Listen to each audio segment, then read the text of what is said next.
경북 북부 지역 대학생들이 이번 총선 후보자들에게 바라는 정책은 무엇일까요? 우리 동네 희망 공약에서 살펴봅니다. 경북경찰청이 현재 총선 관련 선거사범 32명을 적발해 수사하고 있다고 밝혔습니다. 허위사실 유포가 15명으로 가장 많습니다. 브라질 항공기 제작사인 엠브레어가 경북 항공산업 인재 양성 프로젝트를 추진합니다. 학생 200여 명을 대상으로 항공정비와 운항교육, 인턴십 프로그램 등을 제공합니다. 12일부터 대구 도시철도 1호선 안심역 열차의 운행 시각과 승차 위치가 조정됩니다. 안심역 출발 첫 차와 마지막 차를 제외하고 기존보다 3분 일찍 출발합니다.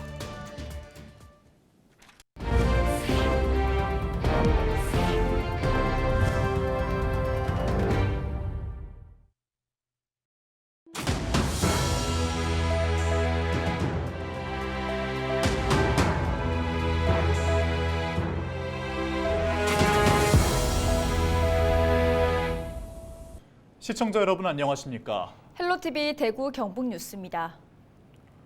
경북경찰청이 4월 10일 치러지는 제22대 국회의원 선거와 관련해 현재 선거사범 32명을 적발해 수사하고 있다고 밝혔습니다. 유형별로 보면 허위사실 유포가 15명으로 가장 많고 금품수수 11명, 공무원 선거 관여가 3명, 사전선거운동 1명 등입니다. 경찰은 이들에 대해 정당이나 지휘 고하를 불문하고 엄정하고 신속하게 수사해 사법 처리할 예정입니다. 또한 이들의 범행을 계획하거나 지시 공모한 사람 역시 끝까지 추적해 철저히 단속할 방침입니다. 브라질 항공기 제작사인 엠브레어가 경북 항공산업 인재 양성 프로젝트를 추진합니다. 이번 프로젝트는 지난해 경상북도와 엠브레어가 체결한 업무 협약의 후속 조치로 지역 항공 관련 학생 200여 명이 참석하며 엠브레어는 항공 정비, 운항 교육, 또 인턴십 프로그램 등을 제공합니다. 경상북도가 초청한 항공 MRO 기업의 현장 전문가 특강도 포함돼 실제 항공기 정비 현장의 경험과 노하우를 공유합니다. 경상북도는 이번 프로젝트와 함께 글로벌 물류기업과 연계한 항공물류 인재 양성 사업을 지속적으로 추진하고 향후 취업까지 연계될 수 있도록 사업을 확대할 계획입니다. 대구 도시철도 1호선 안심역 열차 운행 시각이 변경됩니다. 대구교통공사는 안심역에서 하양 연장 구간의 신호 시스템 구축 공사로 3월 12일부터 4월 4일까지 24일간 열차 운행 시각을 변경한다고 밝혔습니다. 변경 시각은 안심역에서 출발하는 첫 차와 마지막 차를 제외하고 나머지 열차가 기존보다 3분 일찍 출발합니다. 변경된 열차 시간표는 공사 누리집과 안심역에서 확인할 수 있습니다.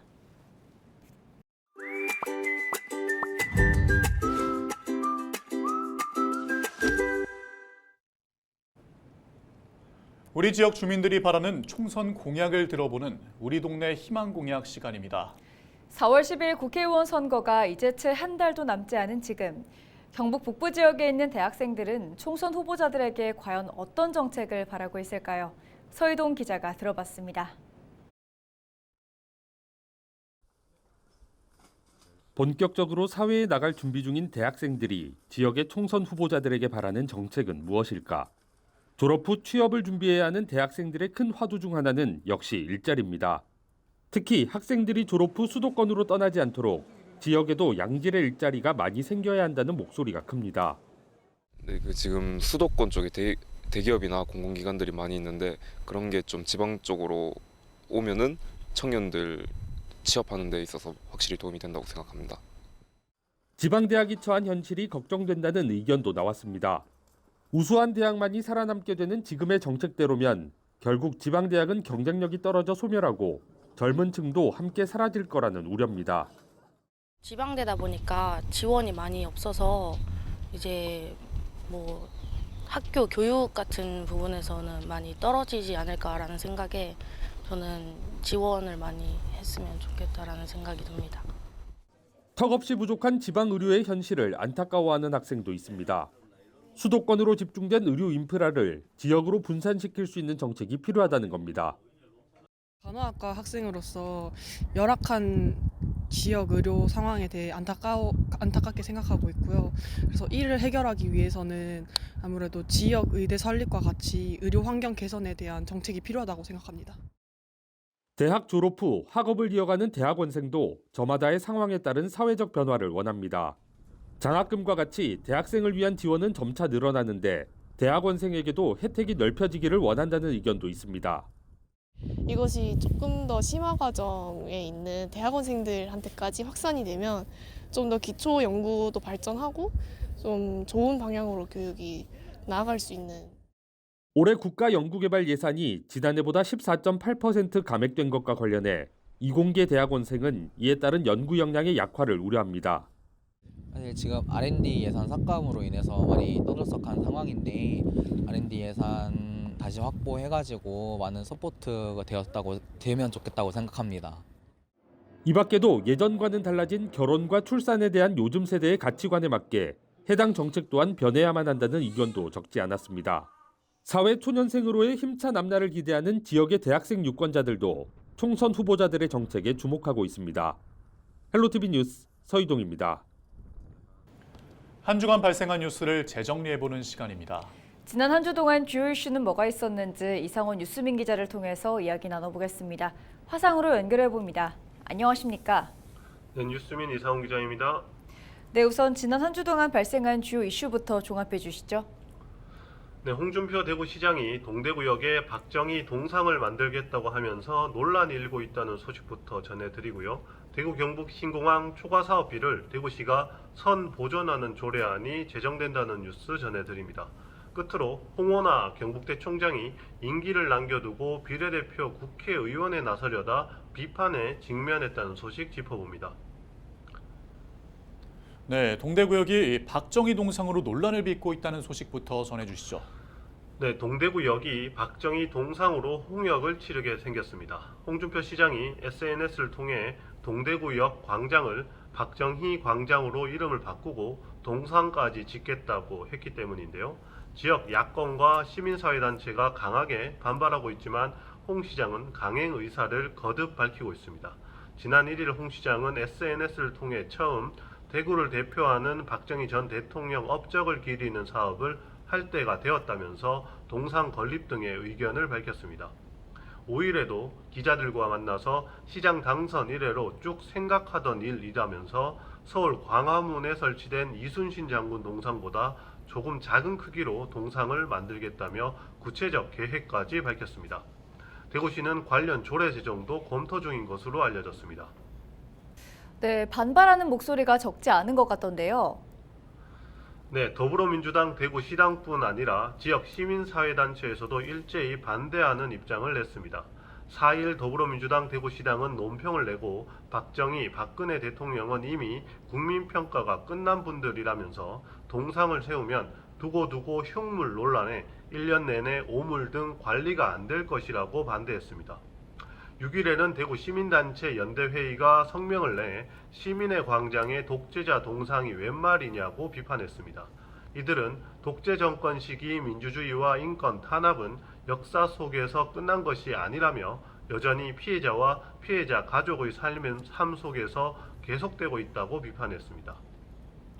네, 다음으로 대구시가 대구 경북 신공항 건설 초과 사업비를 선 보전하는 조례를 제정한다고요. 네, 대구 경북 신공항 사업 추진 과정에서 발생하는 초과 사업비를 대구시가 선 보전하는 조례가 만들어집니다. 지난달 대구시가 입법 예고한 대구 경북 통합신공항 특수목적법인 참여기업 지원에 관한 조례안은 시장에게 초과 사업비 보전 의무를 부여하고 있습니다. 지난해 제정된 대구 경북 신공항 건설 특별법은 국가의 초과 사업비 보전을 임의 조항으로 해두고 있는데 이것보다 강화된 의무가 시장에게 부여된 겁니다. 초과 사업비 발생 규모에 따라 대구시에 예상치 못한 재정 부담을 수반할 수 있다는 우려가 제기됩니다. 지난 7일 대구시 의회 건설교통위는 이 같은 우려를 지적하면서도 별다른 수정 조치 없이 원안대로 통과시켰고 15일 본회의 의결을 앞두고 있습니다.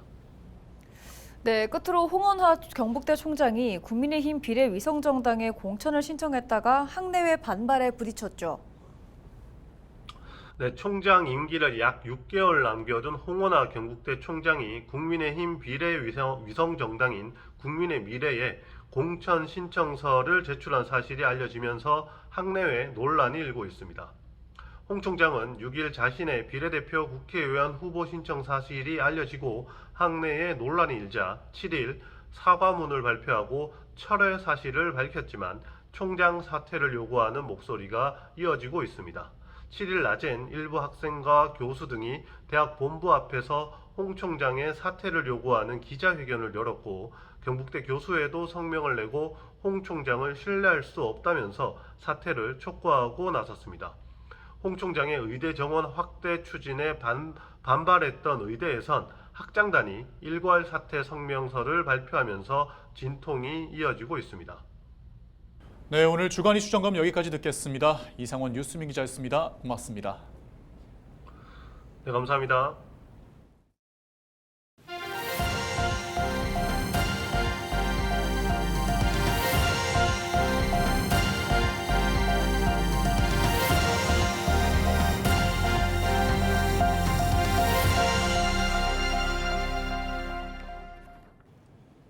고령화로 운전대를 잡는 노인 인구수가 늘면서 고령 운전자 사고도 증가하고 있습니다. 지자체는 교통카드 등 각종 보상책을 통해 노인들의 면허 반납을 유도하고 있는데요. 실제 반납하는 경우는 극히 드물다고 합니다. 왜 그럴까요? 심다혜 기자가 취재했습니다. 승용차 한 대가 형체를 알아볼 수 없을 정도로 찌그러져 있습니다. 지난달 서울 은평구 연신내역 인근에서 발생한 추돌 사고.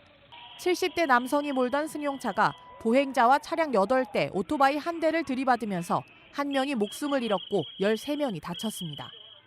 막 소리가 그냥 그 대포 쏘듯이 빡 소리가 났어요. 그래서 제가 너무 막 놀래가지고 밖에 나왔더니 벌써 저쪽에서 사고가 나가지고 할아버지는 쓰러져 계시고 그 차는 또 이제 중앙선을 침범을 해서. 지난 6일 경기도 김포에선 70대 남성이 운전하던 한 차량이 상가로 돌진해 주차된 차량을 들이받았습니다. 다친 사람은 없었지만 주차된 차량이 가게 내부로 밀려 들어가 출입문과 집기류 등을 파손했습니다. 65세 이상 고령 운전자가 가해자인 교통사고는 해마다 늘고 있습니다. 지난 4년 만에 50% 가까이 증가했습니다. 순간적인 상황에서만 대처 못하면 사고로 이어지거든요. 이런 부분에 대해서는 고령 운전자들이 많이 부족합니다. 운동신경, 반응신경이 일반인들보다는 좀 떨어지는 부분이 있기 때문에. 지자체마다 고령 운전자의 면허 반납을 추진하고 있지만 실제 반납률은 2%에 불과합니다. 노인들이 면허 반납의 필요성을 느끼지 못하기 때문. 서울과 인천에선 10만 원, 포천 등 경기도 일부 지자체에선 20만 원의 교통비를 지원하고 있는데 너무 적다는 의견입니다. 지금 뭐 말 그대로 100세 인생인데 면허증 반납하라는 거는 그냥 일하지 말고 놀라는 얘기인데 쉽게 말해서 글쎄요. 10만 원은 적지. 나 하면 돈이 적어. 대중교통망이 부족한 농촌에선 면허 반납이 현실적으로 불가능하다는 얘기도 나옵니다. 제가 이제 혹시 시골이라도 가서 전원생활이라도 만약에 할 수 있다라면은 필요로 하기 때문에. 운전을 못하면 시골 다닐 수가 없어요. 차가 뭐 1시간 한 대나 있을까 그것도 빠른 거예요. 1시간 있을 때 오는 것은 2시간, 3시간도 좋습니다. 2040년이면 고령 운전자 수가 1,300만 명을 넘을 것으로 전망되는 가운데 보다 근본적인 대책 마련이 필요해 보입니다. 헬로티비 뉴스 심다혜입니다. 대구시가 봄철 광견병 예방 접종을 실시합니다. 접종 대상은 3개월령 이상 동물 등록된 반려견으로 12일부터 25일까지 2주간 지정 동물병원 173곳에서 선착순 8,480마리까지 접종합니다. 접종을 희망하는 대구 시민은 거주지 인근 지정병원에서 시술료 3,000원을 부담하면 예방접종이 가능합니다. 광견병은 바이러스성 질환으로 뇌염과 신경 증상 등 중추신경계 이상을 일으켜 발병 시 대부분 사망하게 되는 인수 공통 감염병으로 주로 너구리 등 야생동물에 물리거나 핥히는 접촉에 의해 사람과 가축 또 반려동물에 전파됩니다. 이상으로 뉴스를 마칩니다. 저희는 언제나 지역민 여러분과 함께합니다. 시청해주신 여러분 고맙습니다.